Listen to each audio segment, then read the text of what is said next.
wa munyina be enkwasiafo bi wom no wo kwa woni san kwasiafo no beko minim se mo sa tape no ampa wo kwa no woni kwasiafo no anko ne nipa wo kwasua de wo kwasua wo mo kotena achire no ebere ba asamo sa ba be yi flag bearer foforo no enkwasiafo no da so wo mo kasa NPP benifo mu nim wo mo hwe wo mo muntimi crack the crips munim wo mo nipa bi wo wa na se nana dan Akufo Addo ama na ko nya adwuma da kasa ne bosu di muasam a kire Ghana fo yen ka bi nhemu enti bunu chairman Abronye de oye no enti mpanifo mo twena so anya yie only letter ne mo yuso se onyankopon sofo Archbishop Duncan Williams didi na temsa enti woni adwene wo de baabi a wona ho no omra chese baabi a wo dwene kono wo Abronye wo dwene kono ho na sofo pani no chinchina atwan wo mra ho Justin Kodua wo na party na je onsem a jai wo kamera bia obi antie minu wa ya interview ha ama wo Justin Kodua General Secretary wo ka chese wo kan wo muntie aka no wo muntie na chese wo mu eti wo to ye den mo te wo ye den Your Excellency Dr. Mahamadu Bawumia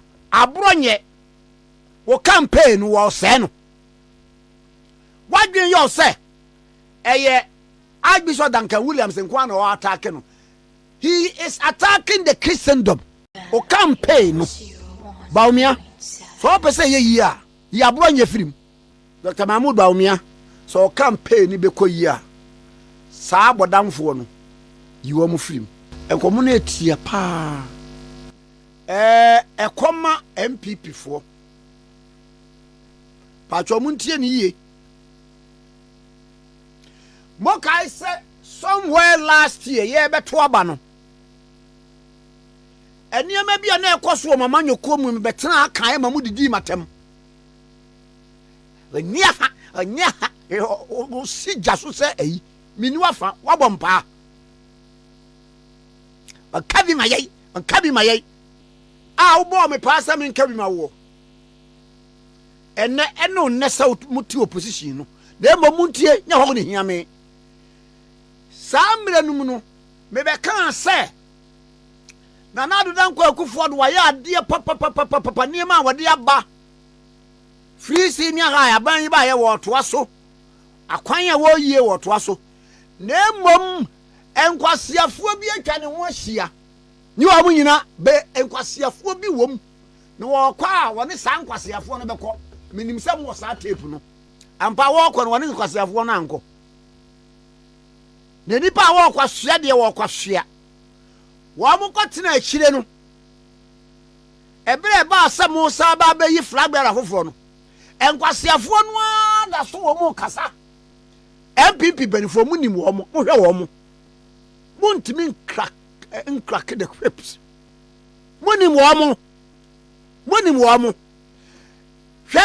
enipa bia na wo nana da Akufo Addo abanda dani mu no wo mo ye hia ma wo mo enti enkrofo anto aba nana so duru ba bia akoso mi bremu bi wo nana do duru ba bia mi bremu bi ekoyi eyi abaye woman ko nya abaya no to force wo hello FM achire we Teresa no to force e wo Blue Gate ba bia ho hye yi okay wo mu hwe the regional minister satam wo di obi atem wono ne ho hinti vote a sa Teresa mu lusu pa e wo kuma se nya asem ketwa adan ya na nado dan kwa Akufo Addo wayi ni se wo kwa yi a wona emo nsa ama wo eno ape post di ato no director of culture we ko onim culture ene ama Land Cruiser eti se me ni ne to force e wa ha nenne obo nsa ama wunti wo ma ne Land Cruiser edna ba abankasie mu afre ne se wo meye director of culture me wo fra me ama abeto ene wo mu de obeto mi wo ayi nana bi office be he di o chance me twa nisu bia wen wom ka ho na me de ti asem bia ba ye wo ha asante akyem ohine kwa me frempon wo ye NPP ni ba mapa na wakɔ ne kurom akɔ bie FM Salt FM meboa wo bie wie ya samu se wa ya adwene se wonya obe contest NPP primaries no saa na tie de a radio station yakotum emma saa Asante akyem ho no wo mubu fui ehunu se ade amoye no enkwasiafo na bia o na enipa bia hihye akyire wo mo nan no wo manim ese eboɔ nkwasiafo no abia o a wo mo no wo sese wo mo friko no mo eye saa de no nya saa nkwasiafo ya bi ɛna ba ye beka se me ye dangerous NPP for nim LDC for nim say me dangerous because me wa bam kasa hwe bam nim kasa te se ayi ye de Ghana aman wa campaign so wonfa e ka ho bi na mu lusu saa nkwasiafo no a ebi nim free saa Asante akyem ho no ene they are talking ene wo mu kasa tia wo Alhaji Bawumia enso kane no na mo se oye communication director meboa kwasiafo ni bi no enti mo ankasa mo members no wo mo di nipa bi ho hi abano ge ntokora nipa bi wo wa na se nana dan Akufo Addo ama na ko nya adwuma da kasa ne bosu di muasem a kire Ghana fo na gane wa se me ko the sense John Dramani Mahama ni fias and office akoye communal labor aye te ha no na odasani anya the guts se wo kɔ asesa nkrofo na woni NDC maburu de kɔbo ani na nipa prepra wo bra wo no anso won kɔbie se nipa kro no a ekɔ wi ase no no aso attacks si amra mabu UTV fo adan na ɔwɔ abam bɛma nan hwɛ we nyina ka ho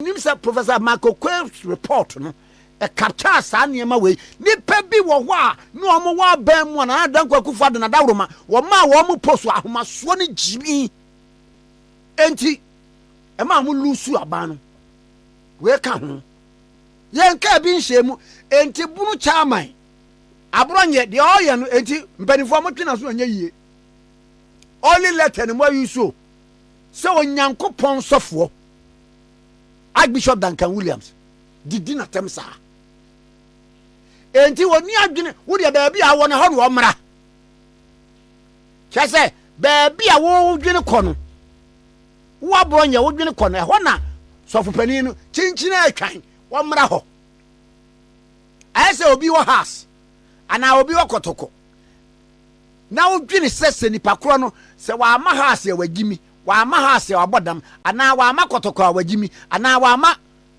kotoko a wabodam ene wo ankasa wo no wabodam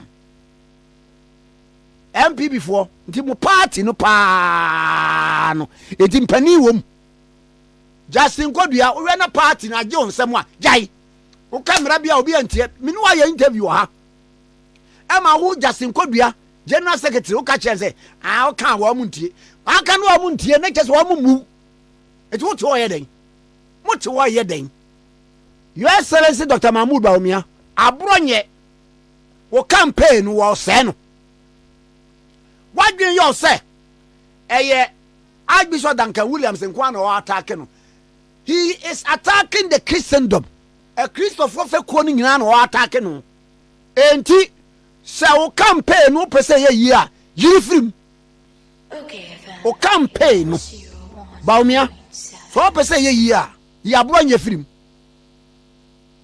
wo se no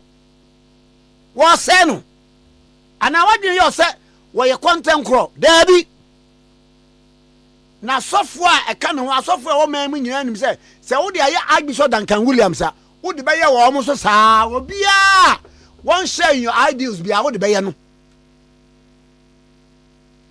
wo hwe niam agu a wan kasa fe na wo sesa na Abronye we mu nam ho toto Gyamfi a sese Dr. Mahamadu Bawumia wo campo be katsere yens Ghana fo se yini frim he mo beto aba me ba be kan se mo didi matem example se Mahamadu Bawumia alaji eniema a wo so be ye ni nyina no Ghana fo ate na mom enka ko cabinet ko wo fa Akufo Addo ho kosere ne se eniema makeka no mamummienu ni antwam wo mu hunu se me ba metwam me be kan na wa wentie and I wasn't in support of E-levy.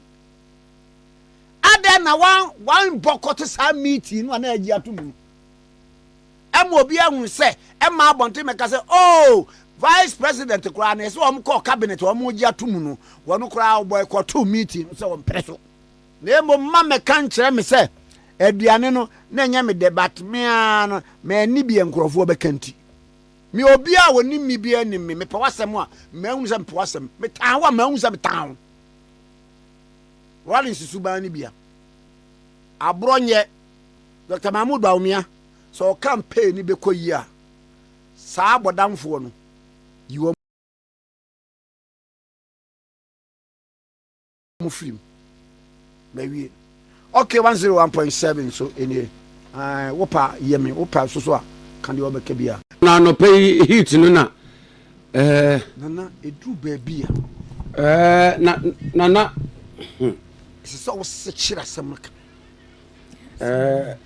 na asem na o kan ye ne de ye de tunse ne ani na se ye huhu so se atentenhuru ne ebura nana ye benya atentenhuru de amankoko asoso di ayekese sani benye buru no so e de aka benko di eno ye ntete mo na asem ne kire se asem ne ko bebia na dia ekoma obia no osom na se otie di ye adwuma e beboa no na nei titru ne Dr. Mahamadu Bawumia de ya working on say already no there is a stigma be say we dey facha me no pay say oye muslimi linti omukra de abase ya party no are refer Abronye to disciplinary committee ozo aka to onko send the last week ozo onko ena nipa kro no sa Sunday say party na distance the self from eno enough. It is not enough, Nana. A bit the caliber of Archbishop Nicholas Duncan Williams. Nana, Gabby, and no penana will be sent to Bonneben Pano, they are to warrant serve to presence, you know. Na me no asafono. Me a member of the church. They should take him on.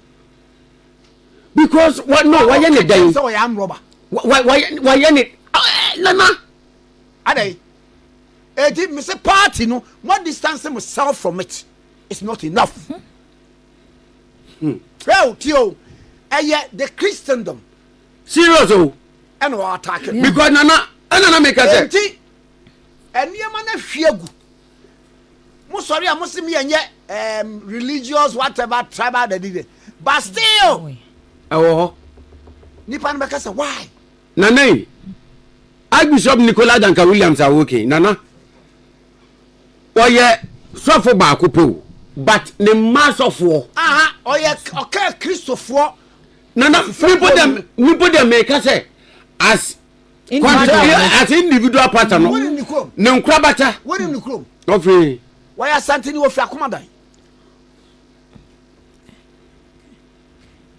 Hey. Yes. Archbishop Nicholas Duncan Williams. Me kwaba. Mo dia mo hwe the serious matter no. Enye ye distance yourself. Obi an kan say NPP fo abeka bi. Mo pe bi kan kire no. na nanka yete nkomo na wo kwate nanka e banka mebisa se enti Professor Michael Onokwe committee no o man capture the amudi asofo enso to be one of the reasons wo mudi nkugu the ade pamo Kwabena Agyapong ne afoko no ye bia ni Sammy crab no ye bia ni na Archbishop Nicola Duncan Williams oyesofo ba kupo but ne masofo e control churches congregation ni congregation get wow and to visa wo kan no so but na wo kan the sans no Christopher nyina na akasatia charismatic papa me komba me kwaba na de gweja me nya bre ne se me sim wo sofu ni bio ya kwaba ho okay the NPP should call this guy to order.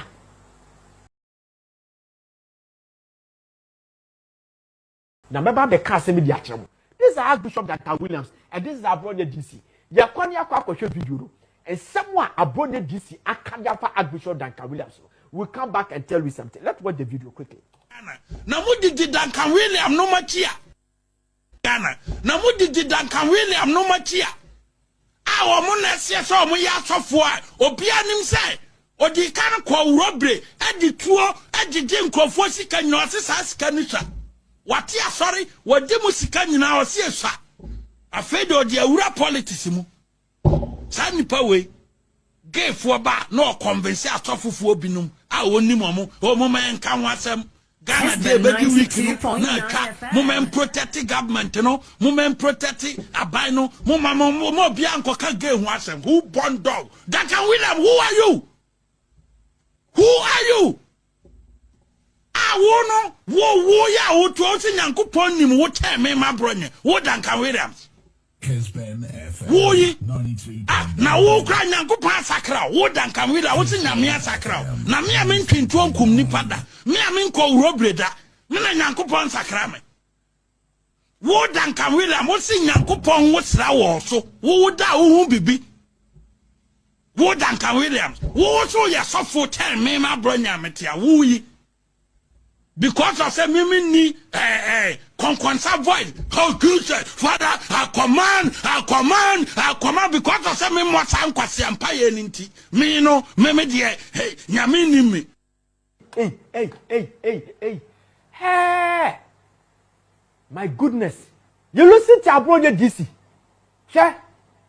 somebody told me that NPP, when they lost the election, they said that NPP, if care is not taken, it can take them 3 election cycles before they come to power. Me makasa adinibi, me can subconsciously, because of enrollment be no more. You get me? Now I can see the vibrancy in the political party NPP. I can see some a little bit vibrancy kakrai our party, which say they have started on person man we say they are still alive. Our person repair damages but you see, I'm beginning to understand, say, I'm sure I didn't bet me about because of people like Abronye DC. Say, NPP fan call us our branch way to order. What best say NPP for campaign now? I'm going to catch him. Abronye DC.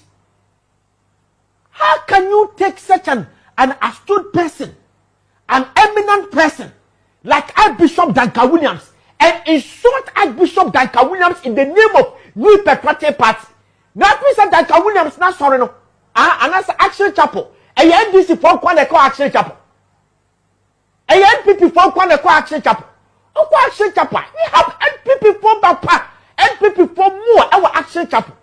We have program NPP for support, our Action Chapel. And to be say, a NPP, NDC for Kwaku Duncan Williams, are sorry. I hear from the NPP, I feel Madrid. Professor Michael Quay. The report nearby, no. Waka arrogance asem, waka lack of campaign asem, wasem wamu didi mwamu watem, waka wasem. But no way, I might say one of the texts ni be leaky. Ye ni na ye ready a ye say, ye see insult and the NPP co-opposition. Now ever since you call for Republic, NPP Bawumia Campaign none of the European one we say you see NPP for insult and the dual co-opposition. Me be that. And then they hit on the party equal. Gertrude send you Patriotic Party. Kwabena Agyapong new Patriotic Party. Mahamadu New Patriotic Party. How many sequence New Patriotic Party? Apia Makers New Patriotic Party. Also a child New Patriotic Party. President Kofo's New Patriotic Party. And Abronye DC, a chairman of a Bunuk region. Chairman of a region. ADD Archbishop Duncan Williams Atam. They say Monday. NPP phone calling this guy to order. Check the way you are driving a lot of people from NPP. Who say, what can be exposing Archbishop Duncan Williams? Say fine, Archbishop, a be on a preference, say be in between Dr. Mahamadu Bawumia and President Mahamadu, a be no supporting President Mahamadu. And you view no, so you can criticize Archbishop Duncan Williams. Say LGBT killed the Bayano, and then to the Onkasa, you can urge him to talk, but you cannot insult Archbishop Duncan Williams. That is wrong, Abronye. Justin Kodua from Paul, Okum come.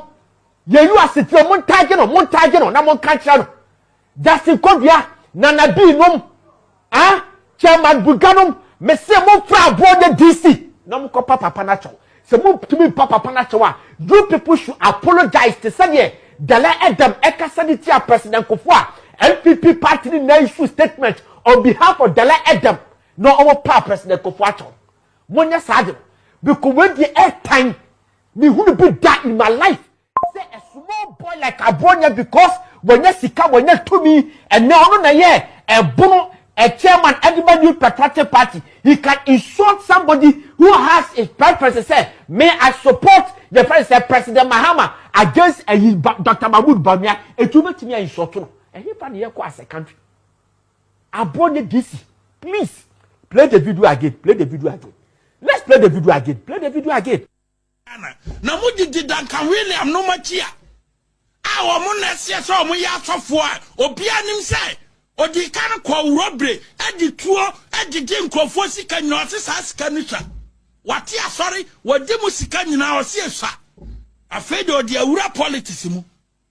Sa nipa we gay for ba no convince asofofuo binum a woni mo mo men kan wasem. Ghana de ebedi week no na atwa moment protect government no moment protect abai no mo bia nkoka gay hu asem who born dog Duncan William who are you hey Abronye DC is daring Duncan Williams. Say Duncan Williams, who are you? Hey, somebody who is giving this country a great export. Somebody who can stand in front of 12,000 people and preach to. Obia what Potter's house. Obia Trump.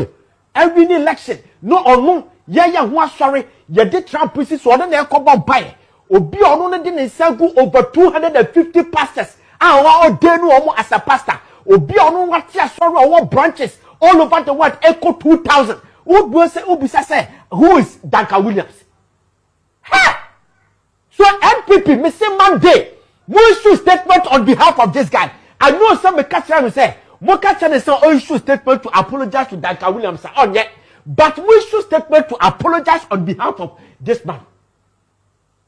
Abronye this say Duncan Williams is called robbery. Hey, NPP, where your chairman Adama a Bono region, Gertrude region. A gabby a for that region. Hey, ignorant back for one region. Akoto say former finance minister, tafu member of parliament in the region. As they could say, former MP should be in the region. My goodness. Hey, Abronye DC. So you can insult Duncan Williams to this extent. Yeah, politics and yeah, politics. Yes, who paid Duncan Williams Nassam? Who paid Duncan Williams to say, yeah, where you campaigned my President Mahama. But a no term say assaulted in that time. Hey, Abronye DC. Massa, baby, I'll call in the whole truth. Abro, some people like your communication skills. Style who should be our casano. So we now pretend now we are sad. A lot of people will hail you. Abronye DC. Yes, we understand what Sadia will say. A podcast they be a Kennedy Agyapong thing. I'll be out here. Who can set ya Kennedy Agyapong all the time? No problem. It is your own internal affairs with the partner cassette Yasamunya Sadro. But you cannot go such an extent to insult somebody who is somebody enough to be your father, somebody enough to be your uncle, somebody that can take very good care of you. Abronye, because you are doing this on behalf of New Patriotic Party. Who can say Kevin Taylor, FDD, Archbishop Atem, so you have also right to insult Archbishop Duncan Williams. Wa mo buy so mo me ba be kasa wo office ha about Duncan Williams, me chase omo out. I won't hide it, I won't listen to them. Mintio wa masema reject it, and I will reject it tomorrow, today and tomorrow. Minyo bia nkonko unite. Continue. And obia no obetima jelu obi spiritually. Continue. Womu hu ni se omusuro no wokroma no. Me there they should count me out to say Duncan Williams minsuro ni ne minsuro no tena na masuro no adetien. Continue. Enti ano dia me ka kire omo play mo amoforo ha.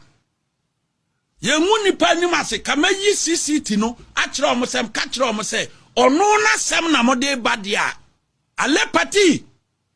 Continue. Mentie ni ne entie ni tena na matie na adetien. Continue. Na NPP for muntie na muntie ni ye. Say yatikru oman mu ha no. Duncan Williams onye the head of the Christian community. NPP for muntie na muntie ni ye. Na ye pe obi mana ye head of the Christian community in Ghana. Duncan Williams doesn't qualify to be the head of the Christian community in Ghana near the kind. And MPP for someone Santias say money microphone. MPP 8 years microphone Kraman to man Toby. NDC MPP leadership no. It's a shame. MPP 8 years microphone Kraman to man Toby. Ba munim. NDC omo ye national programmer omo hand system. They have their own machine omo ko hand NDC. That is how the NDC obi ahu omo so omo ye serious political party. And this in your program, at the chair MPP by a national conference, on Kwaku high machines, and this in high machines. And this was studio will be, Mimi studio will be, and this will be. Oh my friend, and this 360. And this is somehow and this. Not so munya baby, radio station Gyartrude, even their own members radio station. Since I'm more opportunity, and this in Ankasa set it up, and this 360. Eshedanum, until any time be and this person or Mokasano, or be a neko, and people microphone cramunibi. Atime Mamatia said the leadership no Muntiana in Nanumre say, Sa on your TV when a young people dio, na mo microphone cramunibi no be studio. But and this was studio. That should be a shame on the part of the party leadership. And this was studio. A big studio like this. Maybe studio no, and ya pompotua you. And ya pompotua ura akra o kondo. Ya fine. He asked me, Sana me yama dia me ya gu animase. Ya no fine. Ura say yes, a higher fine place. And the microphone cramun to be that. Na mo ba be statement say Ohia TV ye MPP dia. Ohia TV can never and will never be MPP station. Yes, me de ba ya MPP ba nya MPP station ya. Enti me kan Duncan William asem na se moko issue statement say ne MPP na kan. You are getting it wrong. You doesn't own even a microphone to even talk about the studio. MPP me mama ti ase na leadership no. Microphone cry, you doesn't own a microphone to talk about studio. Continue. You have no right to issue a disclaimer. I find me program and me yawa. You have no right. Continue. Money locals, money any mandate. Continue. I will continue to engage Duncan Williams until so be ban right senses. Continue. That is a fact. And nobody enter and let me chase you from here no. Nearly kind. Duncan Williams, on yet the head of the Christian community and unqualified. Continue. Because say head of Pentecost ewo hɔ a obetima I say yes say yempe obi obeye head of the Christian community in Ghana to send your Muslim a yewo Sheikh Sarabutu a oye the head of the Muslim community uba in the Christian community ye obi mana head the Christian community nipa unqualified. And I can say for a fact to say all pastors every cry wa Ghana have qualified, but Duncan Williams doesn't qualify. It's a fact. Continue. Duncan Williams, after for wa Ghana nyinano, omu ye qualify so ombe the head of Christian community, but Duncan Williams, they with the exception of Duncan Williams unqualified. Na Church of Pentecost head the waha. I had the Okofa Duncan Williams so my head of the Christian community. Methodist Bishop, the general overseer of the Methodist Church of Ghana, also Duncan Williams, and I'm recognized or no yet the head of the Christian community on what capacity? Baptist Church leadership also Duncan Williams, Roman Catholic Church, Archbishop of Noma, and I said Duncan Williams, am I head of Christian community? Said Yabenti. Presbyterian Church of Ghana, moderator, Mose Duncan Williams, mayor, the head of Christian community, and revered pastor, I am saying, say, such churches, Yamabu Bawumia de Omubu Wamu Nisika, Enko di politics, Basa, Wamu. Yes, can go di party be a thing say. Party where they mempe party nasem. Womu all the political parties. Sir President moderator, Pentecost ayi and this if one baba wajo omu fe. Methodist of Panini and ayi and this if one NPP for na baba wajo omu fe. Pentecost. The head of the Pentecost, and this in a baba, wajomo fe Anglican, the general overseer of the Anglican Church of Ghana, and this NPP, CPP, and the baba, wajomo fe the one-man churches of Wokroma, 99.9% politicians be a baba biano, wajomo fe. Won kwa de waya o say. You hate the new patriotic party and NPP for sure so ombeka. Omo suro omo kwai na me fa omo. Womo na suro so ombeka. NPP forget it. Me mpese obi be ma me backdoor message say ye nim sa ade na oye no enye. Ukwa na odi NPP fa so no enye na momo ye de koka. Stay away na me menka. Me mfa adwuma mre NPP for. Se wo suro ni sa obebo mpa ye akunwa. Me nsura da kamuda. Se mo suro se mo enei na ma send me WhatsApp message adia Duncan Williams ye ne de ye nim say on NPP for asem but ye be ye ne den o kwa kan on beka say you attacking the church at the place before abeka tell say Abronye attack him oye one man person what na sorry gisika die oye one man person what na sorry gisika die there were one man churches in Ghana ha omo ye niema papa edeboa a time political party be omunyi womani enye say yen time political party be some people for mu yara yirefri a musuro samo beka 2023 immediately after the flag bearer elections no ono ene kwatweti ye ono ne kopotu o Facebook say enti Ghana ye ba benya Muslim president ya na Duncan Williams did that. And no free as ye frefra manfo. Mama yen sorry. A Muslim cannot be a leader in this country. And na yenya MPP for binum asef for binum to fall for him because also be a complicit. And to one first statement ama, you're complicit, you're complicit. Poo. Aye Duncan Williams. More MPP for Mugu Kroma. Mosara musura se musani yara yirefre. Eye Duncan Williams in the static Ghana has said. And to a man Ghana. The betimanya Muslim president ya na. And no stati ye. Then let's see how it goes. No ofrefre, no the apport to mutim, no catch them this if one say muko radio swa inside the Christianity against the Muslim community. Ma won't say any dosso.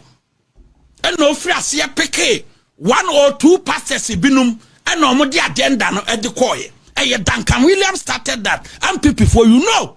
Now all Fred the water wababa catch them say. Oh, quite sorrow or 30 years.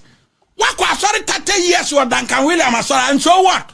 Men so Martina prayed we are so the more than 30 years. So what are you talking about? What are you talking about? Me Martina prayed we are sorry them more than 30 years. Would you no yana so me so Martina more than 30 years. And to what Duncan William as sorry them all Fred or worry. What Duncan William as sorry them 30 years here. 2023-2024 all started beside diabolic question say enti Ghana ye ba benya Muslim president ya na wadwene tire say na wadwene tire so ye campaign munyini mfiri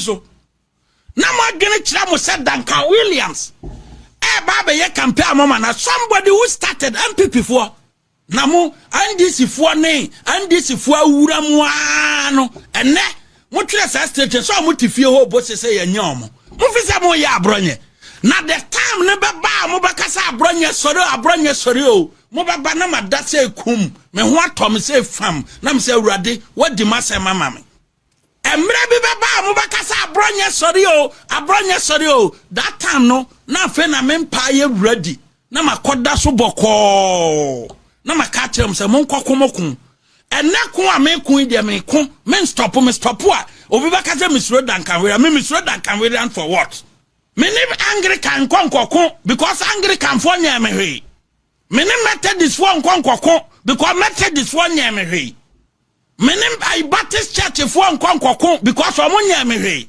me ne Pentecost for konkokon because Pentecost for nya me hwe me ne Yehowa for konkokon because Yehowa for nya me hwe.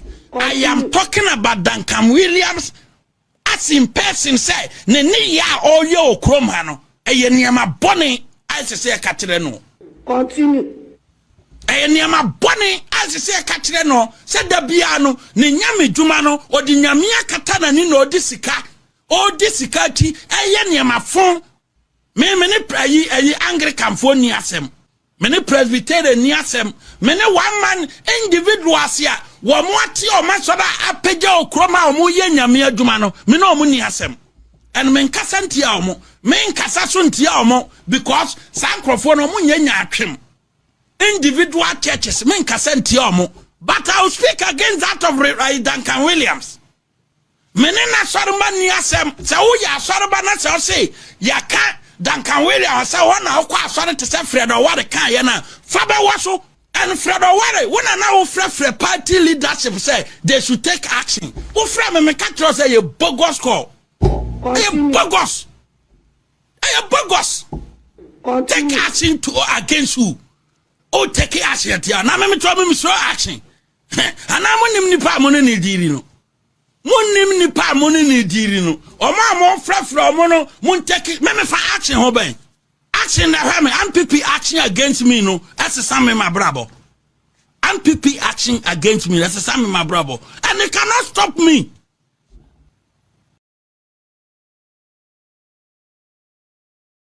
say Duncan William de meni wo issue because we are hypocrite meni Yehowa ni nkwankokon meni Anglican ni nkwankokon meni Pentecost ni nkwankokon meni Methodist ni asem churches ya ba bebrebe nyina no menko ka me na o mo asofofo ni asem but wa won ka no kra ye be ka kiro so it's not attack on the Christianity a attack on obi o ye nipa bonini start here President Mahama now it is a joke for anybody to use 4 years to develop this country. It is a joke.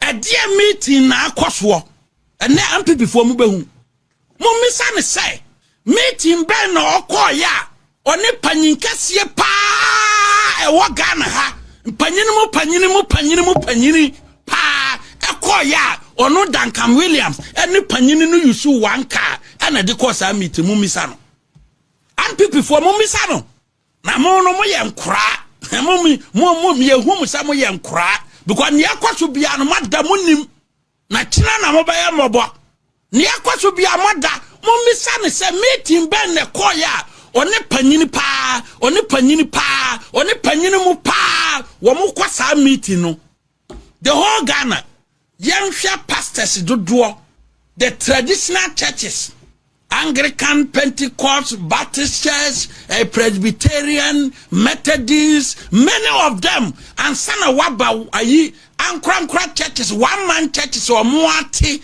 our matimedia bob bradia some or mu communities. Adia dinko for kwa yemfani nyina nka ho. So many pastors. Omu kwasa meeting no 25 pastors and ministers of God and almost select omo across the nation. All kon on sa panyim pa no omo tena ka ba kum. Duncan Williams. Momisa no and somewhere nyina me to akono so. Nam people for madam mo baye mo bo krom ha say. And munima momisa all me predictions prior to 2020. Dear me ka ebesi and 2024 ye committee dear me predicting nyina eno na eto. Because ye can't move say ye di agro. Da be aso beto ne ye to. Some dem me di abro. Unti unya one ama. Me nkwa bobo si ama me. I will not do it. Thanks for watching. Like and share the video. You can also drop your comment. Please don't forget to subscribe. Click on the bell to turn on the notification.